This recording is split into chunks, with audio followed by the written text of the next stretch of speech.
Salut le petit lapin, j'espère que vous allez bien. Bon, on va se retrouver dans une petite vidéo, on va parler un peu d'électricité. On parle d'autonomie, c'est-à-dire on parle de tout.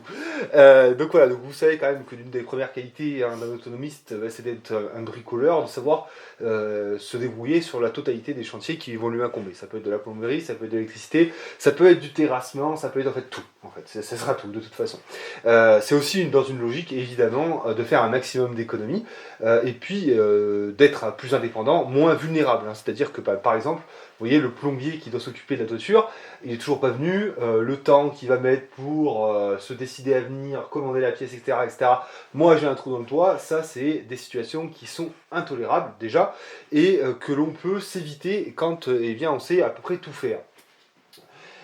Et donc voilà, quand il est le temps, par exemple, de rajouter une prise ou, ben, je sais pas moi, d'opérer sur son tableau parce qu'il y a une bricole qui marche plus, eh bien c'est bien d'avoir quelques connaissances de base en électricité.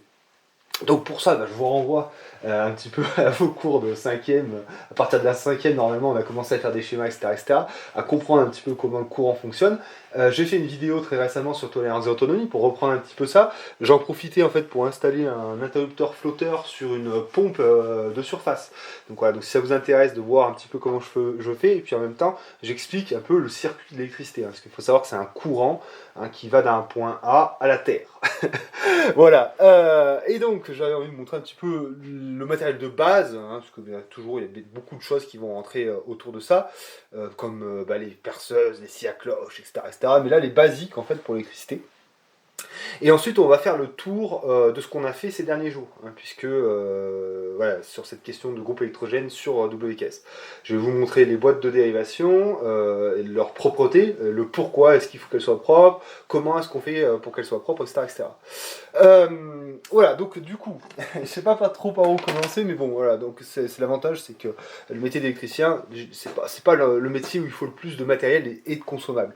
On s'en tire assez bien avec des tournevis, 2-3 pinces, des dominos, on a pratiquement tout ce qu'il faut. Hein, tout que le plombier, alors là, en termes de consommables et d'outils, c'est sans fin. Donc vous voyez, l'essentiel pour moi, c'est d'abord d'avoir une bonne pince à dénuder. Je pense que là-dessus, bon, faut faire un investissement de taille. Vous voyez là, ça a l'air de rien ça, mais ça coûte quand même 50 balles. Pourquoi? Parce que c'est la marque Bizline, hein, c'est une marque professionnelle. Je l'avais acheté chez Revex. Hein, donc voilà, donc ça coûte extrêmement cher, mais c'est vraiment le must en termes de pince à dénuder. Je vais vous montrer pourquoi après. Il y a aussi des moins chers qui s'appellent les Jokari, qui sont très bien aussi. Celle-là, évidemment, elle est formidable parce que vous voyez, ce qu'elle permet de faire, ça va être sur du câble comme ça, qui est du câble. Comment ça s'appelle? H07VU? Je sais plus. Bon, enfin du câble, voilà. Sur du câble comme celui-ci, eh bien, on va pouvoir dénuder une première fois, c'est-à-dire comme ça, vous voyez, je viens insérer mon câble dedans, hop, je fais un petit tour comme ça, et là, hop, magie, j'arrive à mes fils. Et ça, mes amis, ça, c'est formidable. Et donc voilà, et donc c'est toujours pareil, on le dira jamais assez, mais il faut le matériel qu'il faut. Hein, parce que sinon, on fait ça comment? Eh bien, on fait ça avec, par exemple, un couteau de cuisine et les dents. Et qu'est-ce qui va se passer? Eh bien, en voulant couper avec le couteau de cuisine ou le cutter, on va atteindre à l'intégrité de l'isolation des fils, et ça va être un problème parce qu'on peut avoir des courts-circuits. Hein. Tandis que là, on a l'assurance qu'on a un dénudage qui est parfait. Voilà. C'est toujours, mais de toute façon, on ne travaille pas avec des outils de merde, hein. On ne fera jamais du bon travail de toute façon. Hein. Et il faut bien vous dire d'ailleurs que si vous êtes débutant, vous pardonnerez mon ton un peu professoral, mais c'est comme ça, que si vous êtes débutant, si en plus vous faites ça à cloche-pied avec un bras dans le dos, c'est-à-dire avec des outils de merde ou pas d'outils du tout, vous n'y arriverez d'abord jamais, vous ne ferez jamais du bon travail, et encore moins, vous ne prendrez de plaisir. Hein, il faut aussi que ce soit un plaisir, le plaisir de bien faire, le plaisir de réussir. Et ça se fait avec des bons outils, hein, on n'y peut rien, c'est comme ça. Bon voilà, et une fois que j'ai mes fils, donc là c'est un câble 3G15, un 3G15 pourquoi? Parce que on a une terre, un neutre, de 3 fils et de 1,5 de section. Et ensuite, voilà, avec cette même pince, je vais pouvoir dénuder. Donc vous voyez là, j'ai toutes les petites dents qui vont me permettre de dénuder de 0,2 jusqu'à 10, de 0, attendez, je dis pas de conneries, de 0,5 jusqu'à 5 carrés, voilà. Et donc là, je viens placer dans ma petite dent de 1,5. Là, pareil, un petit tour, et tac. Et voilà. Et je dénude mon fil très proprement sur environ 1 cm. Pourquoi 1 cm? Parce que ça va me permettre d'aller dans les disjoncteurs. Voilà, dans des disjoncteurs comme ceci. Donc là, c'est de la marque de merde, mais c'est pas grave. Donc ça va pouvoir aller dans les disjoncteurs jusqu'au fond en butée. Et ça ira aussi très bien dans les dominos. Voilà. Donc voilà, donc la première chose, c'est d'avoir une pince à dénuder de qualité qui va nous permettre de pouvoir dénuder rapidement et proprement. Et voilà. Et ça, c'est vraiment l'essentiel. Voilà. Alors après, ce qu'on va retrouver, donc celle-ci aussi, ce qu'elle permet de faire, c'est ça qui est génial. Je vais vous la vendre, hein, celle-là. De toute façon, quand vous allez voir le prix, ça va vous arrêter tout de suite. Ce qu'elle permet de faire aussi, c'est de couper. Voilà, je peux couper un câble. Vous voyez, 3 fils de 1,5, ça coupe largement très bien. Il n'y a pas de souci. Donc voilà. Donc ça, c'est vraiment une pince à dénuder de ce style-là ou autre. C'est vraiment l'essentiel. C'est indispensable quand on fait de l'électricité. Voilà. De toute façon, il faut avoir ça dans sa maison. Ne serait-ce que, enfin pas forcément ça, mais ne serait-ce que quand vous allez mettre un luminaire, hein, ça arrive, hein, ça, ou alors vous allez, je sais pas, opérer sur une petite lampe de chevet, n'importe quoi, vous allez avoir à dénuder. Et comme je l'ai expliqué, ça se fait pas avec un couteau de cuisine ni les dents. Voilà. Donc, je sais parce que je l'ai fait ça ici. Et si, on a tous commencé de zéro. Donc voilà, donc la pince à dénuder, on peut retrouver aussi donc une pince coupante. Hein. Ça c'est, par exemple, ça va galérer sur du multibrin. Du câble multibrin, ça va être ça. Un câble multibrin, c'est ça. Là, vous voyez, c'est du rigide. Hein. Voilà. Ça, c'est du multibrin. Pourquoi? Parce que en fait, ils sont beaucoup plus souples. Vous voyez. Voilà. Et ça, c'est du multibrin. Voilà. Donc là, le multibrin, il y a d'autres choses à faire. On verra après. Mais voilà. Donc ça, c'est du multibrin. Qu'est-ce que je voulais dire? Oui, donc que sur du multibrin de section assez importante, celle-là, elle va pas couper correctement. Donc on va plutôt y aller avec une pince coupante comme ça. Donc voilà, donc là, la pince coupante pour du câble plus gros. Par exemple, quand on veut couper du 16 carré rigide, il la faut, donc on la met. Voilà, évidemment, on aura les tournevis. Alors, là, il y en a qui vont me dire « Ah, c'est pas des tournevis d'électricien !» Oui, c'est bon. Je fais qu'est-ce que je veux. De toute façon, moi, je suis pas électricien. Bon, ouais, par exemple, là, ça, c'est plus très bon parce que tout est écorché. Vous voyez, là, par exemple, ça peut faire contact. Mais normalement, voilà, des tournevis d'électricien, qu'est-ce que c'est? C'est des tournevis qui sont isolés, dont la tige est isolée. De manière à ce que vous puissiez, pour éviter, en fait, le contact encore des fils et des courts-circuits. Donc voilà, ça ressemble à ça, des tournevis d'électricien. Donc voilà, donc normalement on travaille qu'avec ça, mais vous savez comme moi comment ça se passe, donc voilà, donc bon, prenez le set de tournevis d'électricien, comme ça moi je suis garanti. Alors encore une fois, hein, moi je prends aucune responsabilité dans le sens où je vous montre un particulier comment il se démerde sur son installation électrique. Je ne suis pas professionnel et je vous dis pas comment faire, qu'on soit bien d'accord. Hein. Si vous prenez une châtaigne, venez pas pleurer. Voilà. Et ensuite, ce qui peut être très sympa, voilà, ça va être la petite pince long bec, comme ça. Une petite et qui est un petit ressort comme ça. Hein, comme ça, c'est vraiment bien parce qu'on va aller chercher les fils dans la boîte, on va pouvoir les prendre. Attends, montre-la. Voilà, pardon. Donc là, c'est une petite, hein, c'est une Stanley. Bon, on s'en fout un peu de la marque, mais ça, c'est vraiment bien parce que vous voyez, dans un tableau, avec nos grosses patouilles, quand on va aller chercher les fils et tout, c'est la grosse galère. Donc là, hop, on va chercher ça, on met son fil, clac, on l'enclenche. C'est vraiment petit doigt de fée, donc ça, c'est vraiment indispensable. On a les plus grosses après, mais vous voyez, celle-là, tu vois, la différence, elle a pas le ressort. Donc c'est beaucoup moins sympa et c'est aussi un peu plus gros. Mais bon, ça aussi, il en faudrait une, mais voilà. Pour l'instant, on est dans les essentiels. Voilà, donc tournevis, hein, je l'ai expliqué, tout ça. Et une chose qui va être aussi ultra nécessaire en électricité, c'est le multimètre. Alors qu'est-ce que c'est qu'un multimètre? Ça vous rappelle les heures les plus sombres de vos cours de physique, hein. Et si, oui. Monsieur Faure, en 5e, salaud! J'avais jamais la moyenne, j'ai jamais rien compris de toute façon. Et il a fallu attendre que j'ai cet âge-là pour comprendre un petit peu comment ça fonctionne l'électricité. Je vous dis que ça m'intéressait pas avant. Bon, enfin bref. Monsieur Faure, si tu regardes cette vidéo, tu m'as bien cassé les couilles en cours de 5e à Michel l'Hospital. Je m'en souviens toute ma vie. Bon, alors, excusez-moi. Donc le multimètre, à quoi il va servir? Il va servir à plusieurs choses. Il va nous servir déjà à mesurer si on a une tension, si on a du courant. Donc la tension se mesure en volts. Vous savez que sur les installations domestiques, on est à 230 volts. Et qu'est-ce que c'est ça? C'est la tension qu'on va avoir entre notre phase et notre neutre, tout simplement. Donc pour ça, on va en fait régler notre multimètre sur, eh bien, vous voyez là, on est, alors par exemple, je ne vais pas tout vous raconter parce que ça va être très compliqué, mais vous voyez ce signe, c'est qu'on est sur du courant continu. Hein, le courant continu, c'est par exemple sur une voiture, une batterie, donc du courant continu. Et là, on est sur du courant alternatif, la petite vague. Donc nous, en domestique, on est en 230 volts alternatif. Donc là, qu'est-ce qu'on fait? On veut mesurer du 230 volts. Donc si on se met à 200, on va être en dessous de 230 volts, donc ça va pas assez. Donc on va se mettre sur 500. Tac, on se met sur 500. Et là, une fois qu'on a ça, vous voyez, si je viens...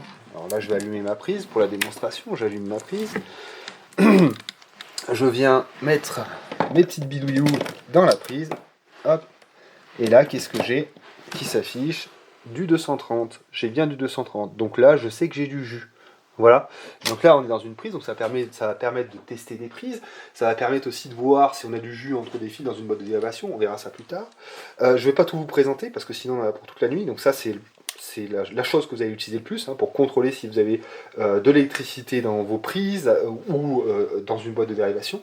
Et un autre outil qui va être très bien, ça va être celui-ci. La petite pipette là, ici, qui est là. Qu'est-ce que c'est? Ça, c'est la continuité. Voilà, la continuité, qu'est-ce que c'est? Regardez comme c'est formidable. Allez, Docteur Maboule, eh oui. Et donc ça, à quoi ça va nous servir? Eh bien, vous voyez, si admettons j'ai un fil à ce niveau-là et que j'en ai un autre là-bas, eh bien avec ça, ça va me permettre de les trouver. Alors je sais pas comment vous expliquer, mais vous voyez, je sais pas si on va faire là-dessus. Voilà. Vous voyez, on imagine que ce câble là, il fait l'entièreté de la pièce, d'un bout à l'autre. Voilà, donc attendez, je le dénude, hop, pour qu'on ait la... Voilà, de quoi... Voilà. Donc ce qu'on va faire, c'est que on va venir mettre notre machin. Je sais plus comment, voilà, c'est un machin. Ceci est un machin, c'est très précis. Là, ça s'appelle pas n'importe comment, c'est un machin. Voilà. Donc on va venir ici, ensuite on va retrouver notre autre fil, et puis là, vous voyez, en fait, admettons qu'ils soient tous de la même couleur. On imagine qu'ils soient tous de la même couleur. Donc je peux pas les reconnaître. Donc là, j'aimerais bien savoir, lui, en fait, c'est lequel? C'est lequel des trois? Donc j'arrive, je teste, non, c'est pas celui-là. Ah non, c'est pas celui-là. Ah bah tiens, c'est celui-là. Ça bip. Voilà. Donc je sais que ce fil-là, eh bien à l'arrivée, c'est celui-là. Voilà. Donc ça me permet de repérer comme ça, tout simplement.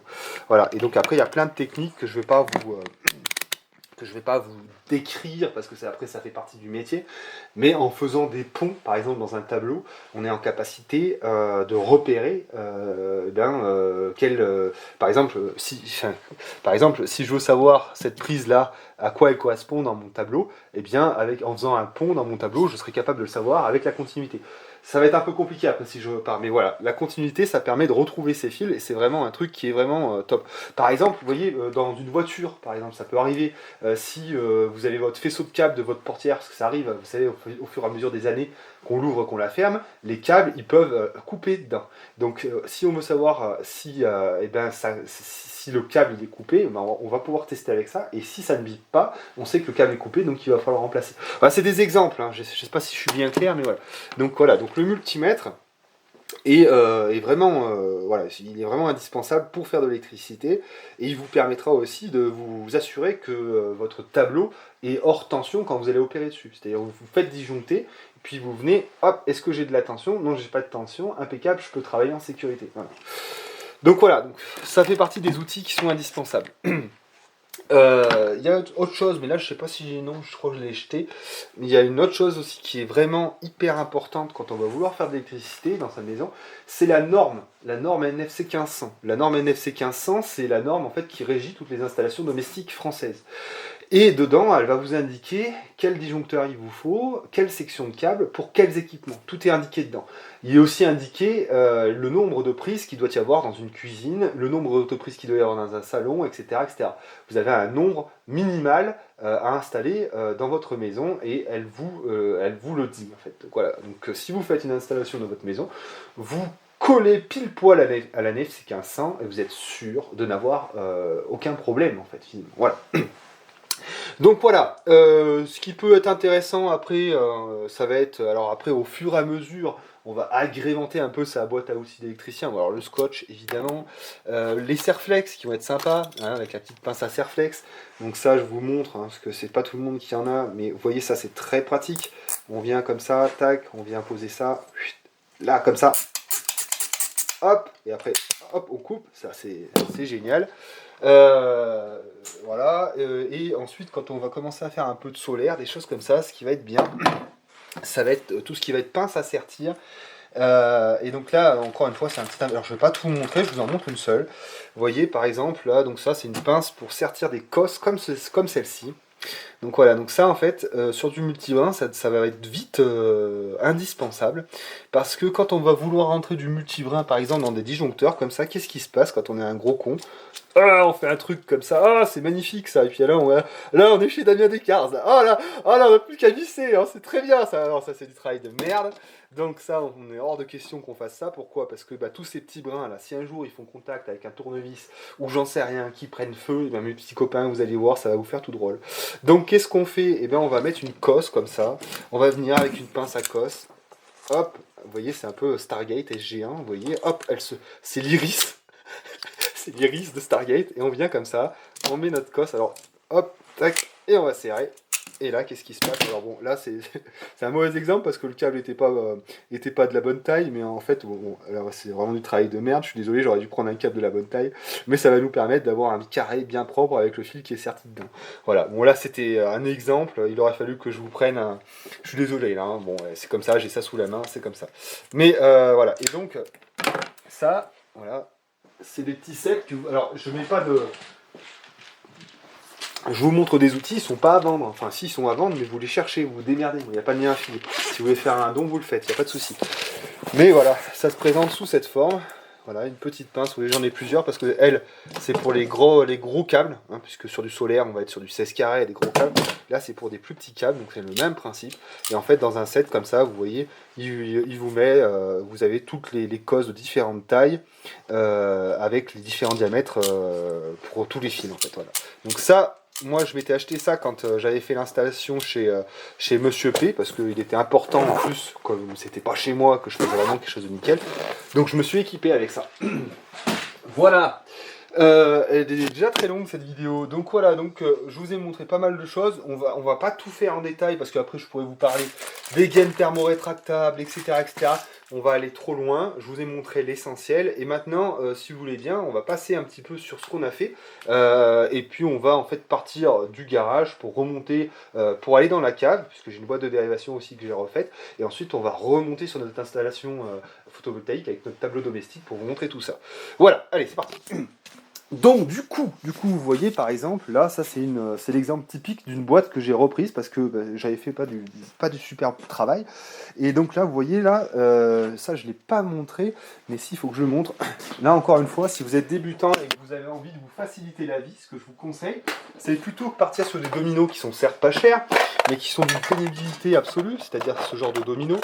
Voilà, ça c'est les dominos les plus courants qui coûtent pas cher, mais vous êtes obligé donc de visser, c'est super chiant. Maintenant ça a évolué, hein. On a d'abord eu ce type de wago, hein, des wagos comme ça. Alors ceux-là, vous voyez, on va venir, on rentre son fil, et tac, voilà, c'est fini. Le problème c'est qu'après, voilà, on se fait chier, on tire comme un gros con, et quand c'est dans une boîte, c'est la merde. Il y a une évolution qui est vraiment super, c'est cela, il coûte une fortune, mais alors vraiment, si vous êtes débutant, c'est génial. Vous levez, vous insérez, merci, au revoir, c'est propre. Et là, vous avez une petite lumière pour venir justement intégrer votre multimètre et faire vos mesures si besoin. Donc voilà, donc franchement, moi je vous conseille ça. Pourquoi? Parce que il est fort probable que vous vous trompiez dans les branchements. Et donc au lieu de dévisser ou alors tirer comme un gros con, eh bien vous aurez juste à lever la languette et puis à faire votre truc, quoi. Donc voilà. Hein? Et attention au dos. Ouais, il sert bien. Hein, mais alors c'est très cher. Hein, quand vous allez voir le prix, ça va vous faire bizarre. Voilà, et donc ce qu'il faut impérativement faire en électricité, c'est du propre et du lisible. Donc vous voyez là, c'est une boîte de dérivation, on voit en fait que bah, tout est bien aligné, bien propre, bien relevé. Voilà, je peux tout replier proprement dans ma boîte. Vous voyez, c'est pas une pelote de laine qu'on enfonce dedans, hein. Alors, ça c'est hors de question. Donc voilà, donc celle-là je la refermais tout à l'heure. Et qu'est-ce que je voulais dire? Donc en fait, qu'est-ce qu'on a fait? Ben, vous voyez là, on a un câble en 2,5 carré. Avec une prise, cette prise-là, elle ira sur le groupe électrogène. Et ensuite, hop, on voit que elle va dans la cave, dans une boîte, et ensuite elle va remonter jusque au WKS en haut. Donc voilà, donc on a câblé ça comme ça, on a mis une petite vis histoire que ce soit bien propre, voilà. Et ensuite, On s'est aussi occupé de... vous savez que j'avais mis du 16 carré dans le mur, de haut en bas, du grenier jusqu'ici, afin de repiquer sur mon tableau en haut pour mettre un tableau divisionnaire ici. Donc là, en fait, c'est ce qu'on a fait. Donc vous voyez, en attente, j'ai mis un petit tableau là, pour 2 modules, avec un disjoncteur 63 ampères, et donc j'ai mon neutre et ma phase qui arrivent ici. Quand je vais refaire cette pièce ici, eh bien en fait ça sera intégré dans un tableau qui sera contre le mur, et puis ensuite on repiquera sur les disjoncteurs différentiels, etc. Donc voilà, donc pour l'instant c'est comme ça, c'est vraiment momentané, on a quand même fait un truc relativement propre, mais c'est pas censé rester comme ça. Et on a aussi notre terre, avec le piquet de terre qui est dans la cave. Donc voilà, donc là on a en gros on a toute l'alimentation et la terre, on a la phase, le neutre, et la terre pour mettre un tableau électrique et repartir sur une installation. Voilà. Donc voilà pour ce qui est ici. Donc là, ça, je vais y refermer. Hop. Je vais y refermer plus tard. Parce que je vais me faire chier. Et on va aller dans la cave maintenant pour vous montrer un petit peu la boîte de dérivation que j'ai reprise. Et voilà, allez, c'est parti. Voilà mes petits lapins, donc là on est dans la cave, donc on est sur la boîte que j'ai remplacée, puisque on commençait vraiment à avoir du monde dedans, et ça commençait vraiment à être trop le fouillis. Donc voilà. Donc là vous voyez, alors je vais pas trop y toucher parce qu'il y a le jus, il faudra que je la ferme juste après d'ailleurs. Donc voilà, donc en fait ici j'ai pas mal de choses qui arrivent. Beaucoup de choses. Déjà, j'ai cette grosse gaine avec la phase et le neutre en 16 carré qui redescend du tableau et donc qui va ensuite au garage, les gros câbles noirs que vous avez vus. Ces gros câbles d'ailleurs, j'en ai pas parlé, c'est des câbles en fait de soudage. C'est des câbles qui sont en 16 carré qu'on utilise sur les postes à souder. Et moi j'aime bien ça, je trouve que ça va pas mal. J'avais utilisé ça pour le solaire, c'est ce qui est donné avec le solaire et je trouve que ça va bien. C'est souple, ça se travaille bien. Alors c'est un peu encombrant dans les tableaux, mais voilà. Donc voilà, donc là j'ai cette alimentation qui repart au garage, et vous voyez ce que je fais, parce que j'aime pas trop avoir des dominos, là ça fait bon bref. Donc alors je sais pas si ça se fait ça, il y en a peut-être qui vont hurler, mais voilà, vous voyez je fais comme ça, c'est-à-dire que pour faire une liaison entre ce câble, ce gros node de 16 carrés et ce gros node de 16 carrés, au lieu de mettre un domino et puis hop, de les mettre l'un en face de l'autre, je mets 2 dominos comme ça avec un petit peigne, et ça me permet d'avoir tout comme ça en tige, là, je préfère. Ça, je ne sais pas du tout si ça se fait. Je garantis rien, moi j'aime bien parce que je trouve ça plus joli. J'aime mieux ma boîte quand elle est structurée comme ça. Donc ici, j'ai ça, j'ai mon piquet de terre qui est juste derrière là. Hop, je sais pas si on va voir. Donc ça c'est ma liaison à la Terre, voilà. Et on verra aussi d'ailleurs que la liaison à la Terre dans une station solaire, le neutre se met à la Terre, puisqu'on n'est pas raccordé en fait à EDF. EDF en fait met le... Je me perds un peu là, ça va être trop technique. Attends, je reviens. Parce que là j'en dis trop à la fois, les gens je vais les perdre à fond. Hop. Allez, on reprend. Attends, faut que je me mette confortable parce que je sais, je vais pas tenir le temps que tu piailles toi. Ouais. Toujours une On y va. tannée. Ouais, bah j'ai pas coupé donc c'est bon, tu reprends ça. Voilà les petits lapins, on se retrouve un peu dans la cave. Donc là en fait j'ai fait la modification de cette boîte, puisqu'elle devenait vraiment trop petite pour tout ce que j'avais à y mettre. Donc en fait dans cette boîte, qu'est-ce que j'ai? J'ai la phase et le neutre en 16 carrés dans cette grosse gaine ici, qui descendent donc de mon tableau principal, et ensuite qui, de par les 2 câbles noirs qu'on a vus, vont dans le garage pour alimenter ensuite un tableau électrique dans le divisionnaire dans le garage. J'ai aussi plusieurs circuits, un circuit lampe pour la cave, un circuit lampe pour le garage, un circuit prise, bon, plein de choses en fait, et après ça va par le trou dans le garage, etc. etc. On voit aussi que j'ai une alimentation pour une pompe vide cave qui est juste là, puisqu'il peut arriver en fait que dans cette cave on a des infiltrations d'eau. Donc dans ce cas j'ai une pompe avec un puisard qui va me permettre, juste là-bas, qui va me permettre de vider si ça devenait nécessaire à accorder à notre PVC ici. J'ai aussi une ventilation sur un petit circuit spécialisé en 2 ampères avec un programmateur de machine à laver, de manière à ce qu'il se mette uniquement en route la journée, et pour revaloriser l'air en été. En été, je dis bien parce qu'en hiver, c'est la cuisinière à bois qui fait un appel d'air. C'est-à-dire que la cuisinière à bois, elle consomme de l'oxygène, si vous voulez. Et en fait, on a un regard sous la cuisinière qui donne dans la cave. Donc quand elle fait une combustion, elle happe de l'air, donc il y a un flux d'air qui rentre comme ça, qui va à la cuisinière, qui est consommé par la cuisinière. Donc il y a une régénération de l'air de la cave en hiver qui se fait naturellement. Voilà. Et donc en été, on le fait avec cette ventilation. Voilà, donc nous en fait, ce qu'on a fait ces derniers jours, c'est que déjà on a repris nos 16 carrés, on les a envoyés là-bas pour ce fameux tableau divisionnaire, et on a aussi envoyé un câble en 2,5 mm pour aller du groupe électrogène au WKS. Donc on a un câble qui arrive ici, hop, qui reprend là, il arrive dans cette boîte, je vais vous expliquer pourquoi. Puisque on avait laissé une gaine pour le plombier, cette petite gaine, qui allait en fait jusqu'au dispositif de pompe, etc. Il n'en a pas eu besoin et c'était la seule gaine que j'avais de disponible pour passer du fil. Donc ça c'est un truc que je vais vous conseiller, c'est que si vous faites une rénovation, n'hésitez pas à passer plusieurs gaines de beau diamètre de manière à ce que votre installation soit évolutive et que vous puissiez installer de nouveaux équipements sans pour autant faire ça en apparent. Voilà. Donc on a utilisé cette petite gaine de 16 mm pour faire passer deux fils de 2,5 mm, une phase et un neutre. Et pour la terre, on l'a reprise sur un circuit en 2,5 qui était là. Voilà. J'espère que c'est pas trop technique pour vous, mais voilà. Donc ça a été un chantier. Il faudra qu'on y recoupe ça, on va y mettre comme ça. Mais ça a été un chantier assez long. Il y a quelque chose que je voulais vous montrer aussi, encore une fois, c'est essayer de faire des boîtes qui vont être assez propres. Et là, je ne sais pas si j'ai bien le droit de faire ça, mais je me suis pris le droit de le faire. Vous voyez, les dominos là, au lieu de les mettre l'un en face de l'autre, je trouve que ça prend plus de place. Voilà, moi je fais comme ça, c'est-à-dire que je prends deux dominos côte à côte, je leur mets un petit, ça c'est des barrettes d'alimentation, c'est des, comment on appelle ça, des peignes, pardon, voilà, les peignes. Je mets un peigne et je visse tout ça et ça me permet d'avoir des tiges. Voilà, et donc c'est plus lisible à mon goût. Voilà. Donc voilà, ce 16 carré qui descend, qui va au garage, et puis le 2,5 mm qui va jusqu'en haut, et puis on va aller voir notre tableau.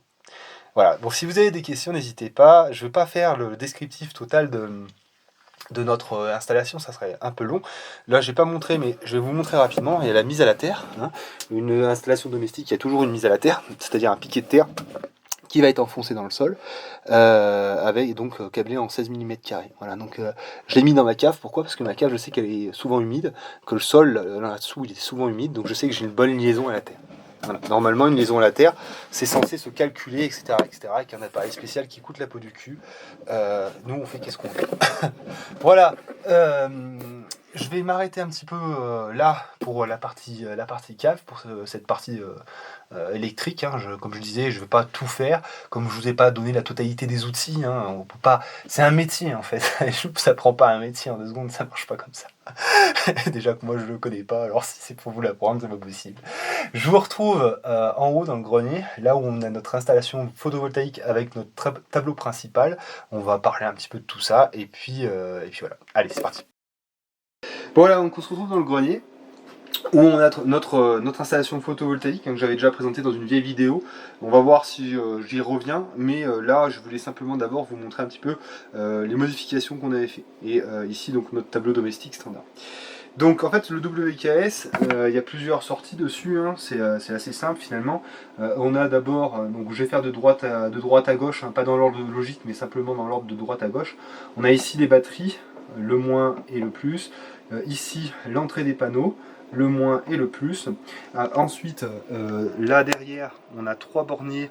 On a la sortie de l'onduleur. Donc neutre, phase et la terre qui vont au tableau. Et ici, on a l'entrée. Ici, donc pareil, ligne, neutre. Attends, je regarde, je sais pas de connexion, non plutôt. C'est bizarre parce que normalement en électricité c'est la phase toujours à droite, mais ici le neutre il est placé là. Donc le neutre là, la phase ici et la terre là. Voilà, donc nous en fait ce qu'on voulait c'était exploiter donc cette entrée. Cette entrée elle est faite soit pour le secteur quand on est raccordé au réseau, soit pour le groupe électrogène. Donc nous c'est le groupe électrogène qui nous intéresse. Donc là en fait on a 3 câbles en 4 mm qui reprennent un câble de 2,5 mm, puisque j'avais déjà ces câbles, donc je m'en suis servi. Donc on a la terre évidemment qui va sur le bornier de terre, ici sur notre tableau, et donc qui retrouve notre piquet de terre qui est tout à fait en bas. Et ensuite, eh bien, on a le neutre et la phase qui en fait rejoignent notre 2,5 mm qu'on a vu tout à fait en bas. Ça passe en fait ici, dans ce boîtier là, et ensuite on a une gaine là qui ressort dans le mur, qui va tout à fait en bas. Je ne vais pas tout vous montrer, hein. On a une gaine, je ne sais pas si on l'aperçoit, je pense pas. Non, on la verra pas. Bref, en tout cas, donc c'est ce fil de 2,5 mm qu'on a vu tout à l'heure, qui revient jusqu'ici. Voilà. Entre, ce qu'on a fait, c'est qu'on a mis une protection, de manière en fait à pouvoir couper l'alimentation du groupe électrogène d'ici. Parce que s'il y a un problème, je ne vais pas courir jusqu'en bas pour arrêter mon groupe électrogène, je peux le couper d'ici. Donc en fait, on a intégré un disjoncteur 20 A. Voilà, donc en fait du 20 A, pourquoi? Parce qu'on est câblé en 2,5 mm. Et parce qu'à la sortie de mon groupe électrogène, mon groupe électrogène est équipé d'un disjoncteur 20 A. Donc le 2,5 mm est tout approprié. Donc c'est cette pièce-là, hein, c'est un disjoncteur thermique de 20 A. Donc il est intégré en fait entre notre WKS et notre groupe électrogène. C'est-à-dire que notre groupe électrogène, hop, il arrive en haut, phase et neutre. Non, mais c'est bon. Et ensuite on ressort phase et neutre. Et à ce moment-là, eh bien, on va à notre WKS. Voilà. Donc vous voyez là c'est sur on, je vais le mettre sur off. Donc comme ça, quand je vais mettre en route mon groupe, je viendrai ici et hop, d'ici, je mettrai en route et je verrai ce qui se passe à l'écran. On va pas le faire aujourd'hui, hein, le test, parce que j'ai pas envie, j'ai passé la journée, ça fait 2 jours là que je câble, donc j'ai vraiment pas envie encore me casser la tête, on verra ça plus tard. Et donc aussi ce qu'on a fait, c'est de pouvoir, comme je l'avais dit tout à l'heure, envoyer le 230 tout à fait au garage pour mettre un tableau divisionnaire. Donc là en fait ça s'est passé encore une fois avec du câble, le câble de 16 mm qui reprend le bornier, ici neutre et ici la phase, et ensuite phase et neutre, et on redescend en bas pour alimenter un tableau. Et après le tableau qu'on mettra dans le garage sera plus petit que celui-là, il aura peut-être que 2 travées.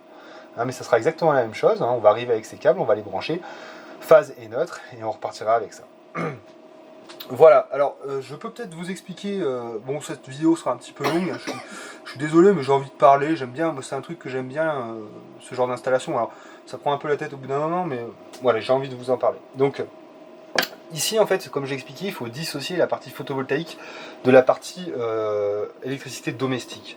Comme j'explique, en fait, à partir de ce tableau-là, tout ce qui est dans la maison, c'est totalement standard et ressemblant à ce que vous pouvez avoir. Ici, en fait, à partir du moment où on a alimenté notre tableau avec notre WKS, on est sur une installation totalement standard qui colle à la NFC 1500. Donc c'est ressemblant en fait à ce que vous pouvez avoir vous chez vous.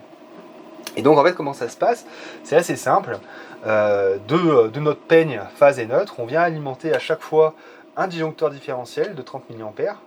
Donc là on a 3 travées, donc on en a un à chaque fois en tête de travée. Et ça en fait, ce dispositif il permet de détecter les fuites à la Terre et donc de se déclencher pour sauver l'être humain qui sera mis entre la phase et la Terre. En fait simplement, lui il détecte une fuite à la Terre. Donc si vous touchez la phase, et le neutre, eh bien le courant va circuler à travers votre corps et ensuite aller à la Terre. Et donc lui, il va comprendre qu'il y a une fuite à la Terre et il va se déclencher très rapidement pour vous sauver la vie, tout simplement. Donc c'est obligatoire. Et ils sont en amont de tous les disjoncteurs thermiques. Oui. Ensuite, on alimente les disjoncteurs thermiques avec des peignes, un peigne en phase, un peigne en neutre, et donc tous nos disjoncteurs thermiques sont en aval. Et les disjoncteurs thermiques, eux, ils correspondent à des circuits prises, circuits lampes, ventilation, etc. etc. Et donc ceux-là, eux, ils sont faits pour se déclencher lorsqu'il y a une surintensité, donc un échauffement des fils. Donc disjoncteur thermique, pourquoi? Parce que quand il y a un échauffement anormal des fils, il se déclenche pour protéger vos appareils. Donc voilà, 30 mA pour protéger les humains, disjoncteur thermique pour protéger les appareils. Je vous renvoie à la très bonne vidéo, là pour le coup il faut le dire, de Kevin, le pingouin dans le désert, pingouin tout seul, bâtard, qui a fait une vidéo excellente dans laquelle il décortique un disjoncteur thermique, c'est vraiment très intéressant. Voilà. Et donc tout ça, c'est régi encore une fois par la NFC 1500 qui va vous dire, pour votre maison, il vous faut tant de prises, il vous faut tant de lampes, et donc pour un circuit prise, il vous faut un 20 A, câblé en 2,5 mm jusqu'à 12 prises par exemple. Je crois que c'est ça. Par exemple pour l'éclairage, ça va être un C10, donc un disjoncteur de 10 A, on câble en 1,5 mm et vous pouvez mettre jusqu'à 8 points lumineux, je crois que c'est ça. Donc voilà, en fait, la NFC 1500 vous dit exactement quel matériel choisir, quelle section de fil choisir, pour combien d'appareils, type prise et éclairage. Donc voilà, donc après, finalement, le plus chiant, c'est quoi? C'est de passer de la gaine, repérer ses fils, etc.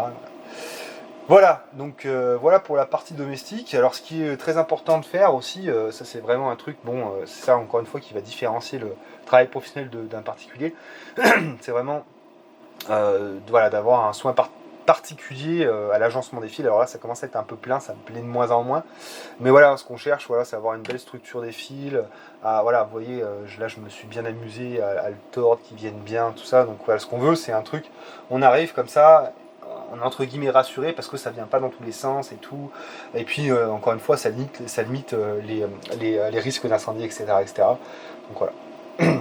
Ce qui est important aussi de faire, c'est vraiment de veiller, vous voyez là c'est limite, il m'en aurait fallu limite un plus gros, que ce soit plus aéré et plus évolutif, parce qu'il est nécessaire de garder un espace d'évolution. Vous voyez là je peux encore rajouter de l'équipement électrique, je peux en rajouter là encore, mais ça commence à être un petit peu juste. Bon après on peut tout à fait repiquer sur ce bornier et remettre un tableau là, pour que ce soit pas, voilà, il faut surtout pas que votre tableau ce soit tout engoncé avec des fils, tout ça c'est écrit brûlez-moi dessus quoi. Voilà. Voilà pour la partie domestique. Je peux vous parler un petit peu, vous reparler un tout petit peu du solaire, puis après j'arrêterai cette vidéo qui est ma foi très très longue. Et donc nous on est sur quand même une installation photovoltaïque qui est très raisonnable, hein. On n'est pas parti sur des grosses installations parce que on avait dans l'esprit quand même de limiter notre consommation. Et ça marche très bien, à part quand on a des temps en hiver qui vont être très très bouchés. Donc on a seulement 8 panneaux en fait de 300 watts. Ensuite on a un boîtier de jonction qui permet de faire la jonction entre tous ces panneaux. Ces panneaux ils sont branchés d'abord en série de 2, en string, et ensuite ils arrivent à ce boîtier de jonction. De ce boîtier de jonction, hop, on arrive au WKS. Voilà. Ensuite, pour le stockage, on a ces deux batteries Pilontech qui font 50 ampères chacune, et elles sont aussi branchées au WKS par ces deux gros câbles. Voilà. Et ensuite on a une sortie de l'onduleur de 130 volts qui va jusqu'à notre tableau, et on a une entrée d'un groupe électrogène ou du réseau qui arrive aussi dessus. Voilà. Et après lui il fait son taf en fonction des paramétrages qu'on aura fait, etc., etc. La cabane autonome a fait pas mal de choses dessus. Là justement il faut que je retrouve les réglages de chargement, comme dont me parlait Christophe. Voilà. Donc ouais, on a à peu près tout fait. Ce qu'il faut encore une fois, c'est faire un maximum d'un travail propre. C'est vraiment l'essentiel dans l'électricité, comme tout d'ailleurs. Et voilà. Et aussi, je m'étais amusé, vous voyez, à faire un petit. Ah, c'est chaud. Putain, c'est chaud. Une petite baie de brassage là, puisque en fait dans toutes les pièces de la maison là j'ai un circuit Ethernet qui me sert absolument à rien parce que je suis en Wi-Fi, mais j'avais quand même prévu le truc que de dispatcher du réseau partout. Et donc voilà. Et donc ce qui était important aussi pour moi, et après je vais essayer de m'arrêter là-dessus, hein, je m'excuse, ce qui était important pour moi c'était de faire une installation domestique dans les normes, et voilà, et que si un jour tu vois je dois revendre cette maison, eh bien c'est pas un truc exotique, voilà. Si un jour tu vois, il y a des gens qui achètent et qui veulent venir faire venir le jus, hop, ils branchent leur EDF là, c'est terminé quoi, tu vois, il n'y a pas besoin, il n'y a pas de prise de tête, tu vois. C'était vraiment ça qui était important, c'est que quand on commence à partir dans des petites installations un peu spéciales, ça peut faire un peu peur à des gens qui ne connaissent pas, tu vois. Donc là, tu vois, je trouve que ça reste assez... voilà, un mec, même qui connaît rien, il se dit pas, putain, c'est une usine à gaz, ça passe, quoi. Voilà. Voilà mes petits lapins, bon j'espère que cette vidéo un petit peu condensée vous aura plu.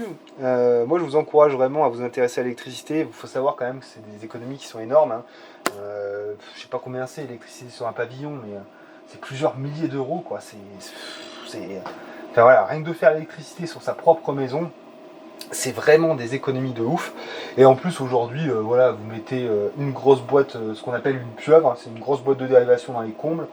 Vous faites péter des gaines à tous vos appareils là, et puis après hop, vous arrivez dans vos combles sur votre boîte, vous faites tous vos raccords, terminé, hein, voilà. Donc voilà, donc l'électricité ça reste accessible à des gens qui ont envie de se prendre un minimum la tête, qui ont envie de faire du bon travail et qui ont envie encore une fois d'investir dans du bon matériel. Mes petits lapins, j'espère que cette vidéo très longue vous aura plu.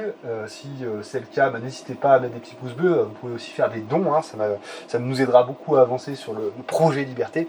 Je vous fais des petits bisous et je vous dis à la prochaine. Allez, ciao mes petits lapins, bye.